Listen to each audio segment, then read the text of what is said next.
Hello again, and welcome to Bonus Action Dash. My name is Jaren, and this is Sunday D&D Prep. This is my actual prep for my actual Sunday night game, which I will be running here in about 2 hours. So we're going to go through the things that I am prepping for for tonight's session of D&D. And as always, if you are new to this channel, new to what it looks like behind the scenes of D&D Prep, just a reminder. This is maybe 20% of what my actual prep is. By the time I'm sitting down here on Sunday nights to do my prep, I've done a lot of thinking over the course of the week. Sometimes I'll jot down notes as they come up. Sometimes, late at night, I'll start getting a map ready to go. So by the time I'm sitting down here on Sundays, a lot of work's already been done, and this is just me collecting my thoughts, putting it into the notes that I'm going to actually use. So with that said, we are running Rime of the Frostmaiden, the 5th edition adventure from Wizards of the Coast, and we are in the end game, folks. We are in session 47 of the campaign. It's been going on for a bit over a year now, and the party had made it to Ithrin. Let's give a review of last session and catch us all up. So last we left off, let's go to the map here. Our party, known as the Sunseekers, they had finished up the Tower of Conjuration, and had decided they were going to head towards the Arboretum. They knew that they needed to find something that was called the Nether Oak. They needed to make a wand of the Nether Oak, and so they headed towards the Arboretum. There, they did some investigating, saw that tree in the center. I used this map here. Where is it? I think I got this. I might have gotten this map on Reddit. I don't remember. But they found the central tree here, which was definitely, standing taller than the rest. It was a darker shade of wood. So they approached it, and pretty much as soon as they started poking at the wood, that's when the tree ant came to life, started asking them questions. What are you doing here? What is it you want? Why do you want part of my branches? What purposes? And they didn't really give the right answer. If you read the book, it says unless the party successfully convinces them that they're going to use it for nefarious means, then it's kind of game time. It's encounter time. This is not a really good aligned tree, and so that's what initiated that combat. I had him summon a tree, summon another tree ant, which kind of how it works is the second tree ant is tied to the first one. So once main guy dies, this one also dies too. So it didn't quite work out the way that I was thinking it would. But as soon as they started the encounter, then all these needle blights poked out from the bushes, started attacking them from the flank. Wasn't a terribly long fight, but I don't think this is meant to be a big boss fight sort of an encounter. But they successfully, disengaged, took out the tree ant. It went back to its original tree state. And Sarah Gritz, our spellcaster, our wizard, cast Blight on it just to be safe. So the tree withered, branches creaked, and it's kind of just slumped over now, basically dead. And they took some of the wood and made it out of there alive. After the Arboretum, after they left there, they were kind of making their way through the city, and they decided to investigate some sounds that they were hearing from the library. Upon entering the library, they had heard some ruffling and some shuffling from the interior, decided to investigate, and that's when they met our friend Scrivenscry, the Arcanoloth. Scrivenscry and his buddy Kingsport. Before entering in, they did do a check. I don't remember what the spell was, but they tried to detect the presence of intelligent beings on the inside. I think it was detect thoughts. And as Scrivenscry is an Arcanoloth who had cast Mind Blank to protect himself from whatever was going on in Ithrin, they were only able to detect the thoughts of Kingsport, the awakened penguin. So I thought it was a really neat circumstance where they cast a spell, they only detected one thing, and as soon as they entered in, there are two creatures there, one of whom is not probably what they were expecting. And I did have this map. I think I might have shown this last time. Last time we did one of these streams. This is another map I found on the internet, forgottenadventures.net. So thank you for making this map and making it searchable on Google. I don't know if, whatever. But this is a really beautiful map, by the way. And I did all the work too. I made it all with the dynamic lighting. This was a lot of fun to do. They fought the Arcanoloth pretty much immediately. As soon as Scriven Scry kind of thought that they were the librarians and said, "Yeah, come on, follow me. Let's check out some books. You search over here. I'm looking for these tomes." That was when Kingsport, the awakened giant penguin, passed one of our party members a scrap of leather that said "Help me" on it. And Mars's, the barbarian, I think she might have been the one that the note was passed to, grabbed a book, walked up to Kingsport, or walked up to Scriven Scry, and basically smacked him across the face. And we kicked off combat pretty much immediately. And it was a pretty interesting fight. We started off round one with Scriven Scry casting Chain Lightning. Everybody made their saves, but it still does a significant amount of damage. And as he himself started taking some damage, decided to use Dimension Door a couple of times to kind of get out of the way. And there was a round where the players just had no idea where he was, because that's kind of how that spell works. The final intense moment, I think, was after Scriven Scry reappeared, and in my mind, I thought he's going to cast this against the next person that decides to mess with him, and that was Sarah Gritz, our spellcaster. As soon as he made it around the corner, our party's kind of all bunched up in this area. Scriven Scry made it around the corner, cast Finger of Death on Sarah Gritz, and if she had not made her save, I don't know if you guys know what Finger of Death does. Let me just pull it up real quick, because it's a nasty spell. If you fail it, it could potentially one-shot you. Finger of Death. If you fail a Constitution save, it deals 7d8 plus 30 necrotic damage. The kicker is if it kills you, at the start of your next turn, you come back to life as a zombie that is permanently under control of the Arcanoloth. And had Sarah not made that save, that would have permanently killed her. It was a real intense moment. Made our player, they were like, I just need to step away for a second, because I know what that, the player, know what that does.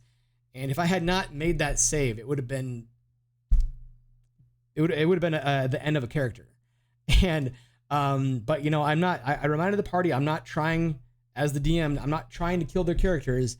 I'm simply doing, that's what he would have done in that situation. He was taking some hits, and they basically went from these suspected librarians to they showed up to try to kill him.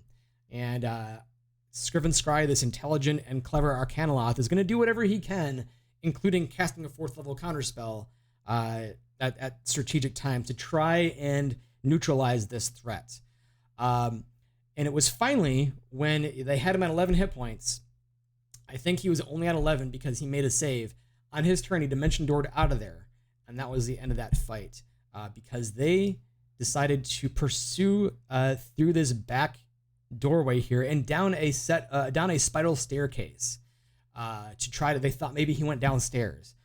In my mind, I had decided already that he would Dimension Door probably out to the nearest space that seemed safe to him. Which, if we look at the map, because I think reading the book, Scriven Scry and Kingsport got here by a scroll of plane shift.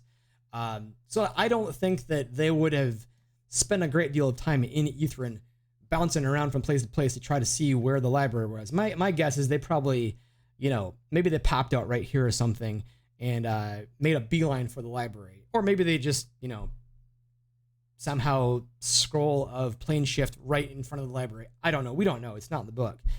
But I suspect they didn't spend a lot of time exploring. So I thought the closest place that he would have known that seemed safe is probably the Arboretum.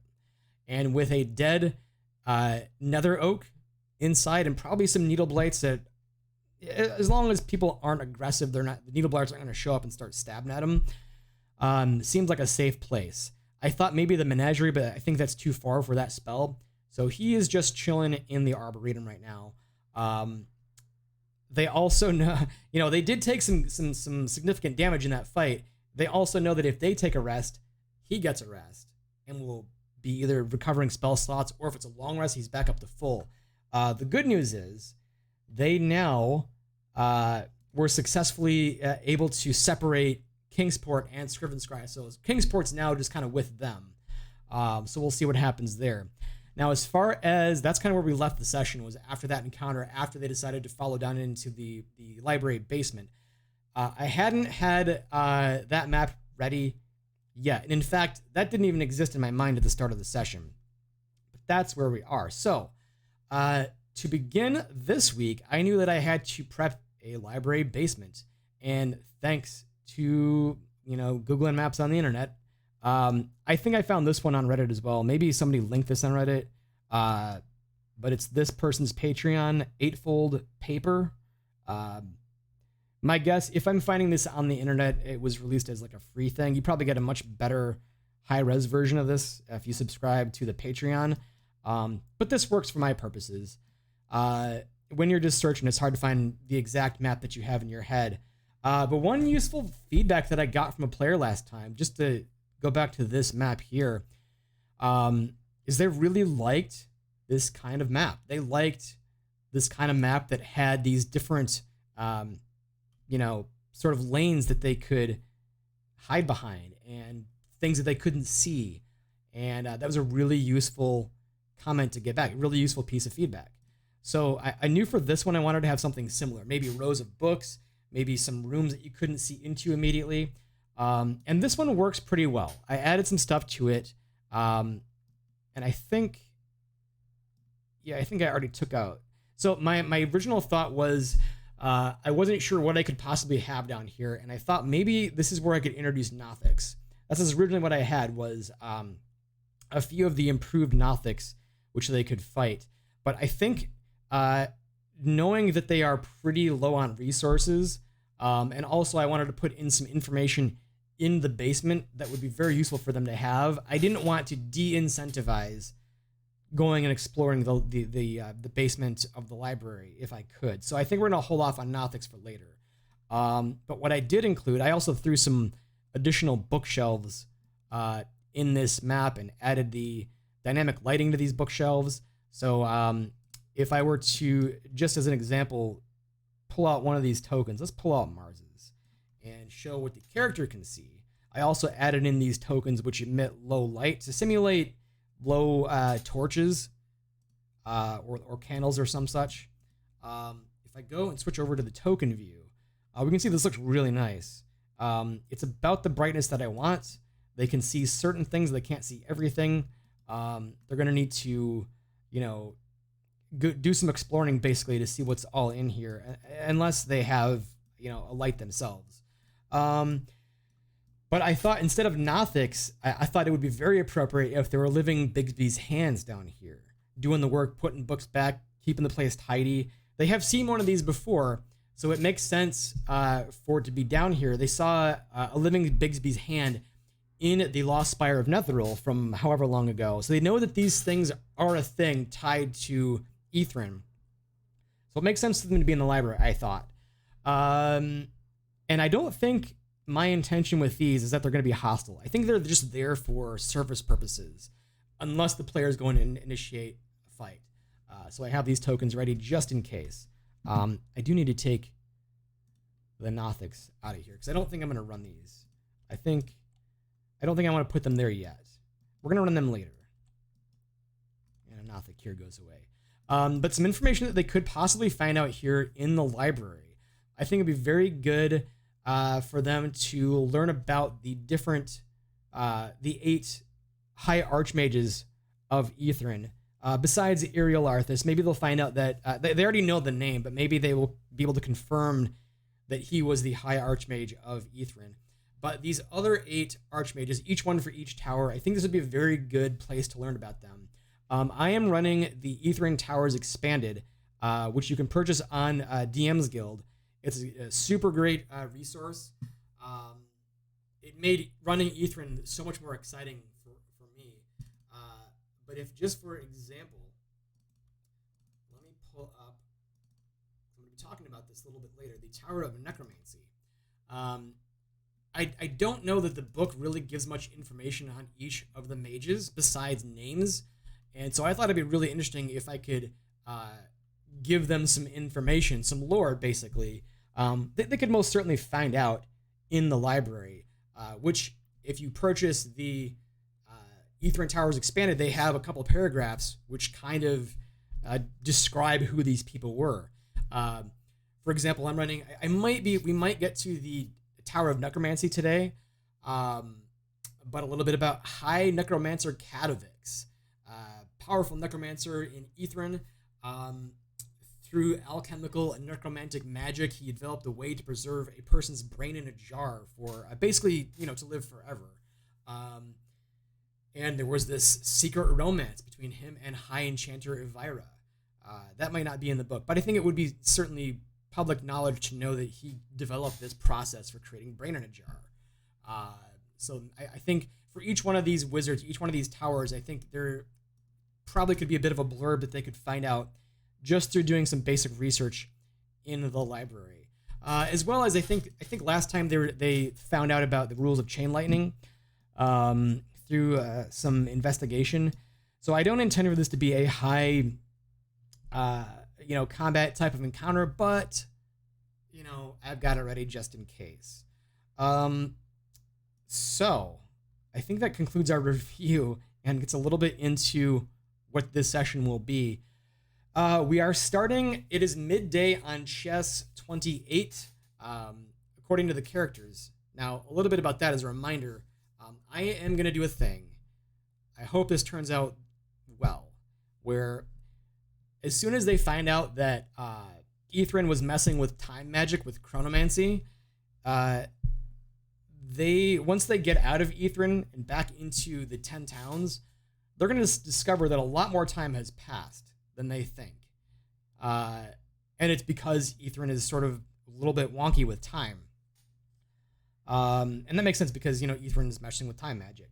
But they think it's chess 28. It's going to be much later than that, maybe by a few weeks by the time they get out. I don't anticipate them being down here for more than, 4 days or so. We are getting into midday. So basically, as soon as they take the next short rest, they'll have to roll again for the Arcane Blight. They did so last time. Everybody succeeded. So I've been keeping track of it here, how many saves they have and what the new save is.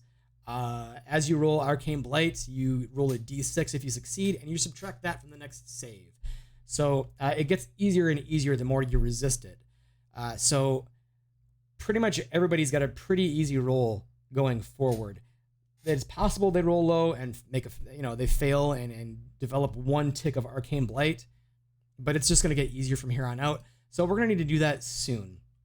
Our characters for today's session. We have, I'm looking at an old one. We have Sarah Gritz, who is our female human wizard. She is a wizard of the scribes. And last time she almost died. She almost died of that pretty nasty finger of death. And so I think her character might be a little bit more cautious going forward. I know at least the player was a little bit humbled last session because they told me so. And I think they're probably all glad that I leveled them a little quicker towards the end, and they're at level 9 now because the shit in Ithran is pretty dangerous. We've got Gwendrel, who is our male tiefling, and our cleric. He is a Twilight cleric. All those abilities have been extremely useful, and he's been a good resource for the team, for the Sunseekers. And I think he's still kind of on the lookout for Nothics because of a dream that he had from a long time ago. So I know that I definitely want to include Nothics. I just want to do it at a good time. We have Jack Forrest, who is our male Warforged fighter, and he is an Echo Knight fighter. So he's constantly using his Echo kind of as a meat shield, especially here in Ithran where there's a lot of dangerous stuff, or using his Echo to give himself a +2 for flanking. We're using optional flanking rules where you get a +2 instead of advantage. And I think that's been working out pretty well. He knows that his kind, or something similar to a Warforged was previously used in Ithrin based on a vision that he got. He also knows approximately how Ithrin fell. He saw in a vision, an explosion from the Tower of Ariel Arthas, where a lot of stuff started failing. Buildings were unscathed, but things that were magical seemed to start failing. So he probably has some information, some insight onto what might have happened. And going back to Sarah Gritz, if she ever decides to look through that telescope and play back the last thing it recorded and look at the recording, she'll see kind of for herself what Jack saw, the fall of Ithrin. All the Netherese civilizations were pretty interesting, but Ithrin fell, I believe it was about 4 years before the severing of the Weave and Karsus's folly. Ithrin fell because of the spindle, not because of Karsus. And that's what that explosion was. They had captured a spindle, which is a super old lost Ostorian artifact.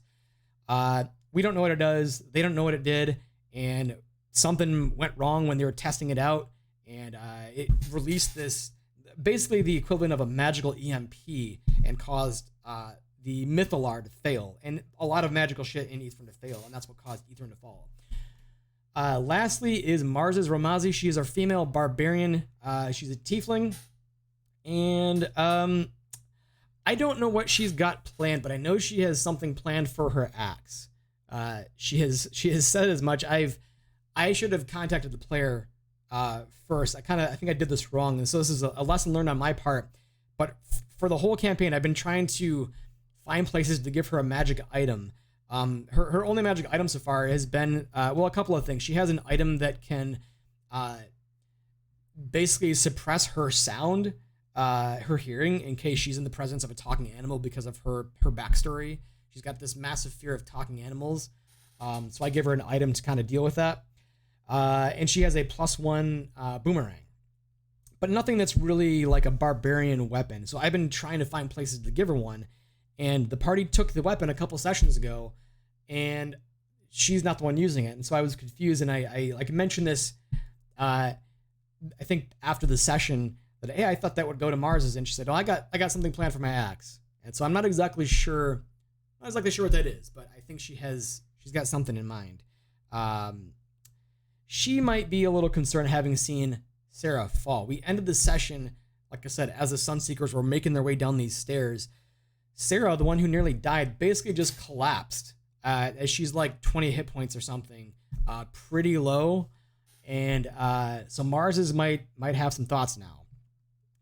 Our strong start for the day, it's I suppose not much of a strong start because we are basically picking up where we left off with the party going into the basement. So maybe just the fact that they see 3 living Bigsby's hands kind of floating around, picking up books off the floor and whatnot.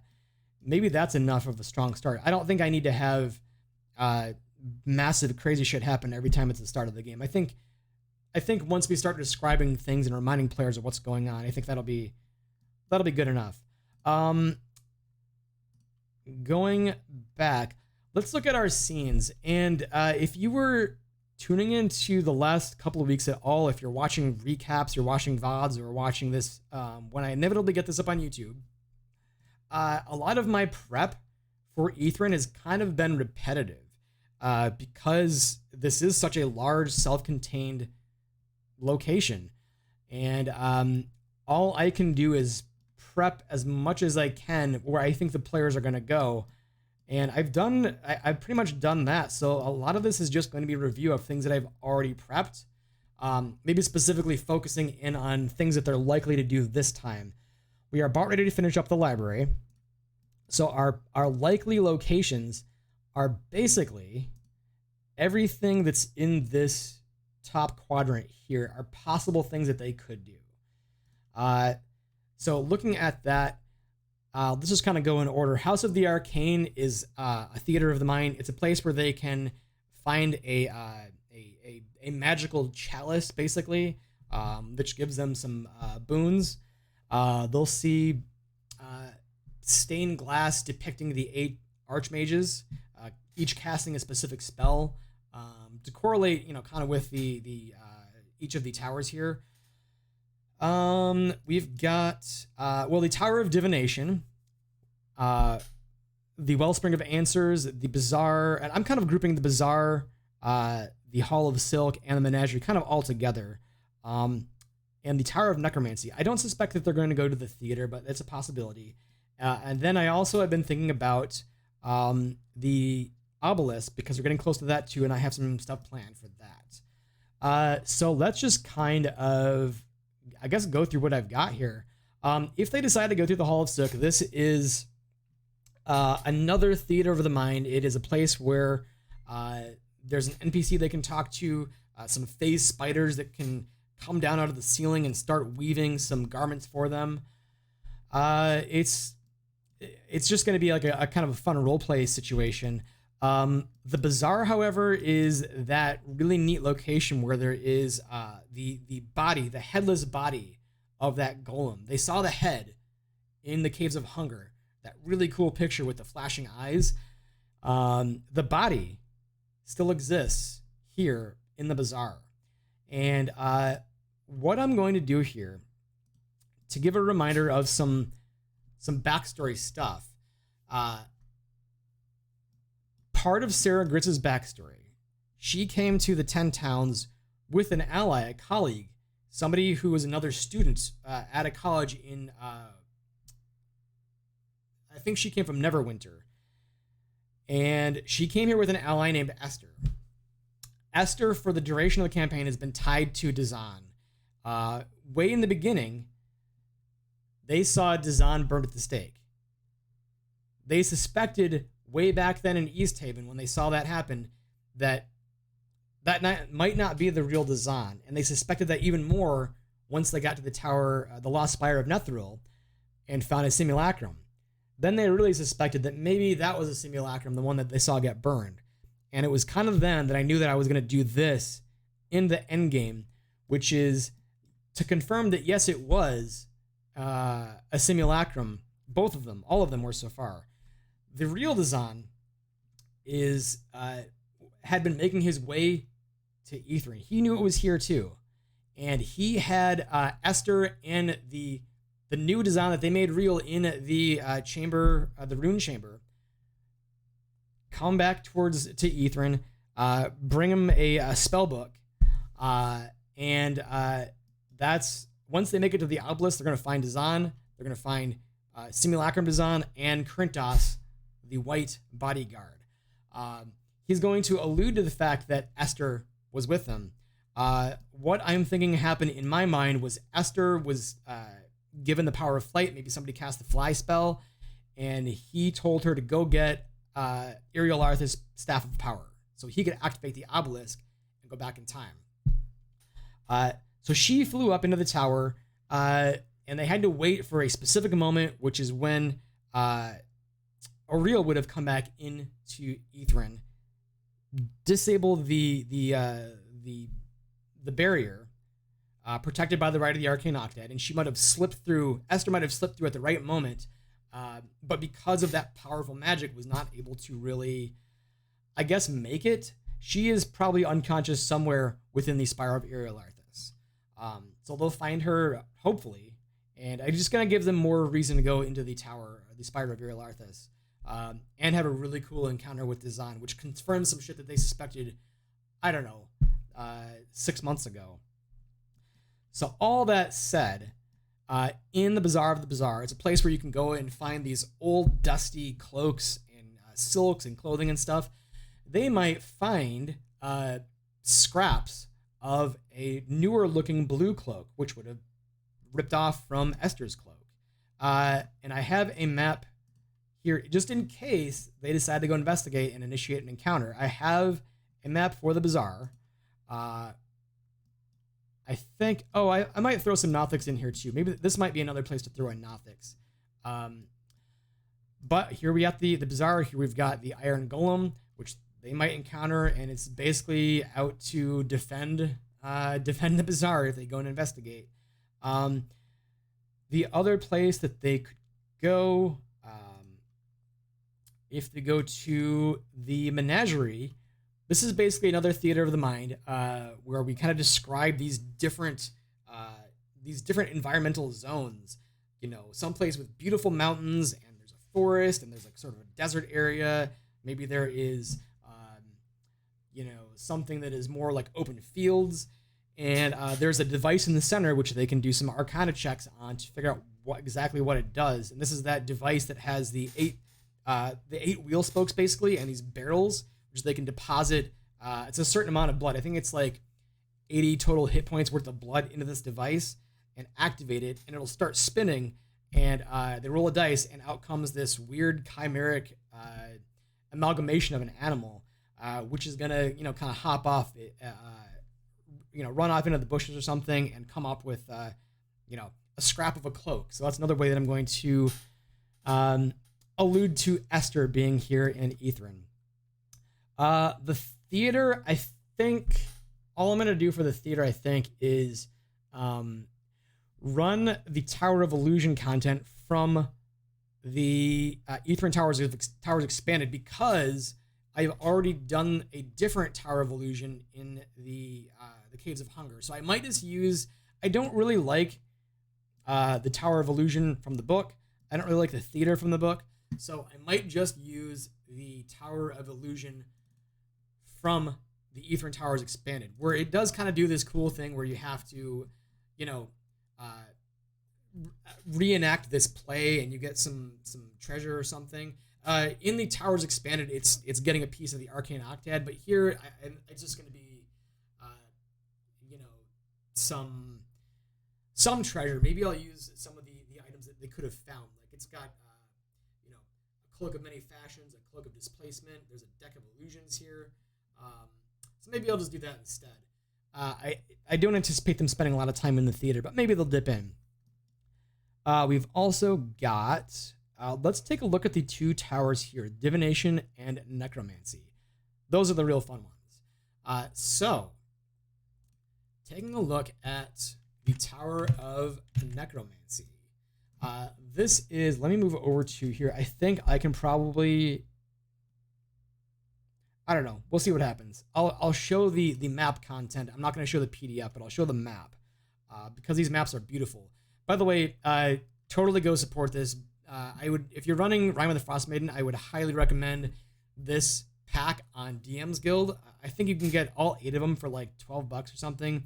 It's stupidly cheap, and it drastically improves upon a pretty lackluster section of the campaign. So the idea in the Tower of Necromancy, this is a super fun one. This is sort of a less serious. It's got some comic relief elements to it. They enter in and find, you know, these upturned tables, and there's a bed in the center with a Nothic kind of lying on it. There are these crawling claws milling about, some mage hands helping with stuff.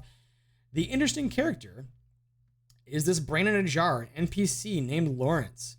Lawrence was the former assistant to High Necromancer Catavix. And at the fall of Ithrin, once it was going wrong, Catavix cast a magic jar spell on himself, hopefully safeguarding his soul, which now resides in a large emerald on the 2nd floor. Unfortunately, he was not able to return to his body because it was basically rendered unusable from the fall, from the bludgeoning damage from the crash of Ithrin. However, his assistant, Lawrence, this brain in a jar, this is a really hilarious NPC.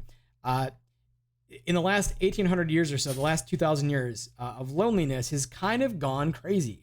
And he is in total denial that his master is dead. He is in total denial that he's not even like a sentient person anymore. He's got some quirks. Using Mage Hand, he will put a lab coat on the jar because he thinks he's wearing it. He'll use Crawling Claws and Mage Hand at the end of the lab coat to simulate hands. He'll refer to the Crawling Claw hands by name. He'll use Mage Hand to paint a face on the jar which represents his current emotional state. And it can cycle through like happy and like it's got angry eyebrows, and there's one that's like really angry.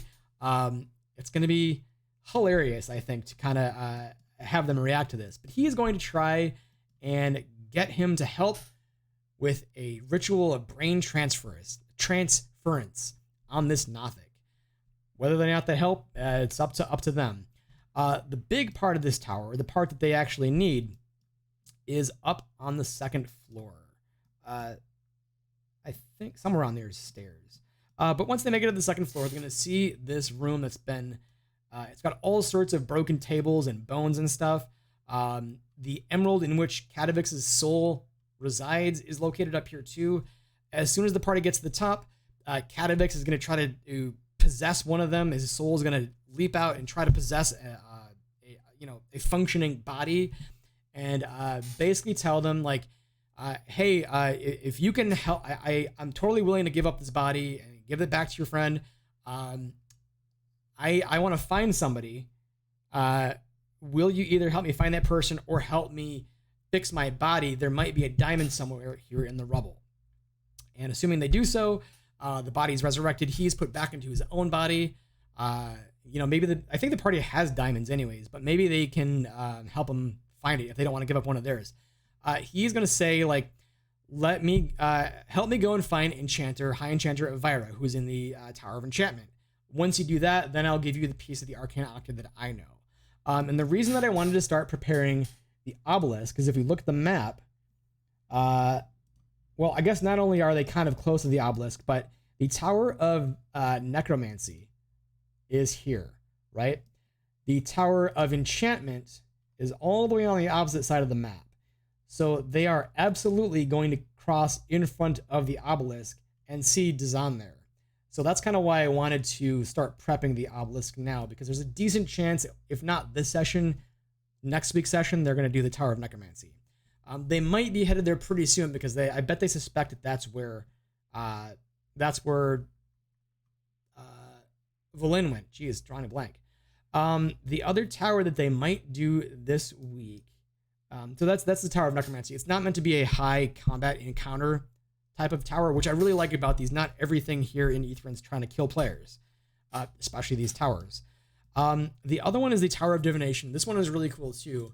The idea here, the High Diviner, if I remember right, I think it's High Diviner Apius is his name. Let me pull up the PDF here. Yeah, High Diviner Apius, a powerful divination wizard who meddled with dangerous magic in order to expand her comprehension of realm space, often called the Skyward Realms by the Netherese. The Netherese. She oversaw the goings-on of the observatory and the planetarium, both in this version housed within the Tower of Divination. She led a search for these Austrian artifacts using various forms of divination magic. Before the fall of Aetherin, she was studying a blue slod that she had trapped in a magical cell within the Tower of Divination. When the tower crashed, when Aetherin crashed, the slot escaped from its prison and attacked those inside. Fortunately, Apius and the other wizards of her tower were able to kill the blue slod, but at a great cost. Apius survived the crash and the attack, only to discover that she had been infected with the slod's chaos phage. Shortly after, she had transformed into a green slod, losing much of herself to the solitary-induced madness over the next 2,000 years of her aberrant lifetime. So Apius is now a blue slod, and I think if we look at the Tower of Divination, she is located up on the second floor. I don't remember exactly what she is trying to do. She's looking for a book.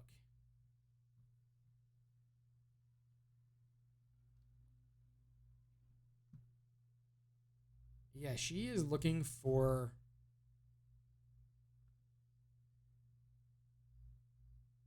She's looking for her spell book, which she has a telescope which can help find it. So basically, this is useful to kind of like connect players to another location. So I think I'm going to play it by ear based on what the party has done so far. If they go to divination, maybe I'll say you can find it at the Tower of Necromancy, or find it at the Bazaar, or find it at the Menagerie. kind of wherever I need to lead them next. And it's within that spell book that they find one of the pages has the next piece of the arcane octad on it. But within divination, this is a cool one too. They enter in and find this depiction of space on the floor, these different planets and different systems. There is the white one in the center here is Koliar. This is Toriel, the land they're currently on. There is a planet called Carpri. There is Saloon, which is going to be pretty important here. This is both the planet, or the moon, and the goddess of the moon that our cleric Gwendol follows. And then lastly is the sun. And at each of these, once they sort of step on and activate it, there are different effects. If they look towards the sky, towards the ceiling, they see this starry depiction. And they get the benefits of the foresight spell. And if they look at it again, I think maybe this happens on the first time, but they get a brief premonition, which kind of describes looking and seeing these waves of Nothics approaching the tower, and they kind of can zoom out and then see the tower itself and see the party within, and they kind of know this is a vision of the immediate future, that these Nothics are coming, and they have but moments to prepare for a fight. And I think for this one, I know I mentioned in last stream that I was going to use a GM's binder version of an improved Nothic, which are pretty tough. I think for this fight, because there are waves of these suckers, I'm just going to use the stats as written, because I think 3 waves of 4 each might be a bit much if they're the improved Nothics, which are like challenge rating 5 or something. Again, not trying to kill the party with this encounter, just trying to make a good story. And I think 3 waves of regular Nothics is going to be just fine. So I think that ought to do it here for that tower. Where's my stuff? And we'll be sort of getting, they're about halfway done. They have 3 of the 8 towers. They have the information from 3 of the 8 towers. I think they're going to get a few more done today, as neither the Tower of Necromancy or Divination are really high combat encounter type of towers. The next big encounter is probably going to be the Obelisk. The Tower of Enchantment, just to give a bit of a preview, that might be a really cool fight as well. It introduces a couple of creatures. There's a couple of spitting mimics. There is an elder obelisk that they have to fight, and to get the piece of the information. That'll be a really cool encounter. We're coming up on, I guess, on the halfway point of this first half of Ithrin. I'm kind of looking at Ithrin in 2 parts. There is the Rite of the Arcane Octad doing the 8 towers and everything else they want to explore. We'll see if they want to try and take out Scriven Scry, or if they're just going to be content to try and keep Kingsport for themselves. I think if they do that, Scriven Scry is definitely going to give them sort of a warning sign, and not make it easy for them to just get away with his lackey. But like I said, I'm looking at this as two parts. The first half being everything that isn't the Spire, and then the Spire. Because the Spire itself, that's a whole nother sort of adventure. This is the wrong thing. I wanted to go look at the... Oh, yeah, let's touch on the Wellspring of Answers, because I have that ready to go as well. It's basically an amalgamation of like 8 different Arcanists, or 5 different Arcanists, or something like that. They may not decide to go and fight this thing. I think if they get close, it's going to start whispering to them in their heads, or maybe they'll hear it whispering out loud. But it's not going to be this is not really a fight that needs to happen. It's just something that might happen. But as I was saying, the Spire of Iriel Arthas it's kind of a whole nother little mini adventure. And this is going to be like the mini boss of Ithrin. I guess this is kind of the boss of Ithrin, because the boss of the adventure, which is Auril, is, you know, not really the boss of Ithrin. Yeah, there's a lot of stuff in this as well too. So there's some super dangerous stuff within the Spire of Iriel Arthas. Some really cool NPCs. We'll do this one a lot later because this is still a few weeks away. I will say the one thing that I am pretty concerned about, besides fighting the Demi-Lich Iriel Arthas, is these two Blades of Disaster. The reason being is because for the whole campaign, we have been using the alternate critical hit rules, where instead of doubling the damage dice, you get the maximum dice on top of a new roll. So for example, if you get a crit and your damage dice would be a D8, like D8 plus 4 or something, you roll a D8 plus 4, but you get an automatic 8 on top of that. I'm concerned about that. We'll see what happens. This could be our first player death. If you look at the stats for the Living Blade of Disaster, not only do these things,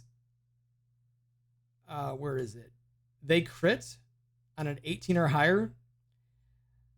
They also do, instead of 4d8 or 4d12 force damage, do 12d12 force damage. So on an 18 or up, these things are doing 144 damage plus 12d12. That's going to be scary. And they got a reasonable chance of doing it too. That hasn't really been an issue. I'm concerned. We'll see what happens. That might come back to bite me. I don't know. But we'll cover that when we cover it. I do want to mention that I have a thing planned here.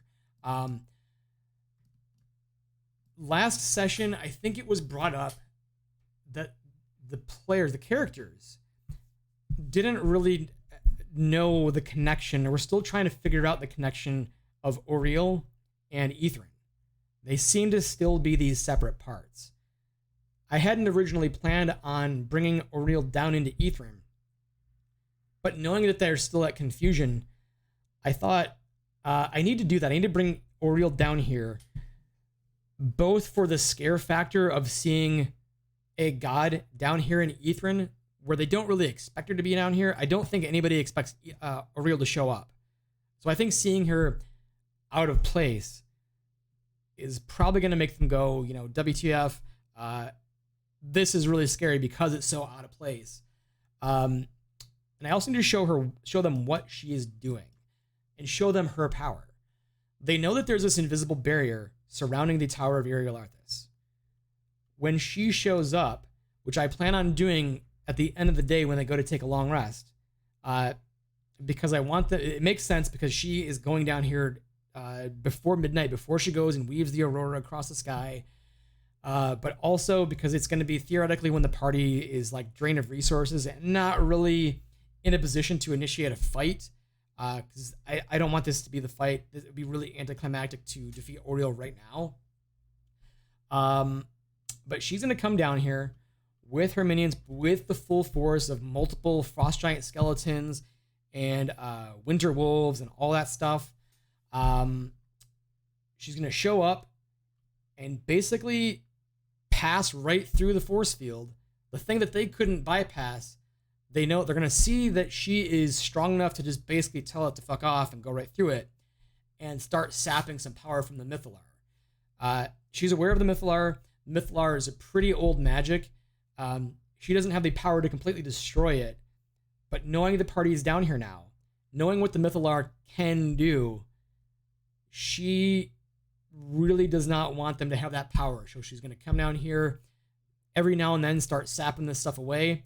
I'll roll for this, but I think what I'm going to have happen is this might be where Valen gets turned into a Coldite Walker.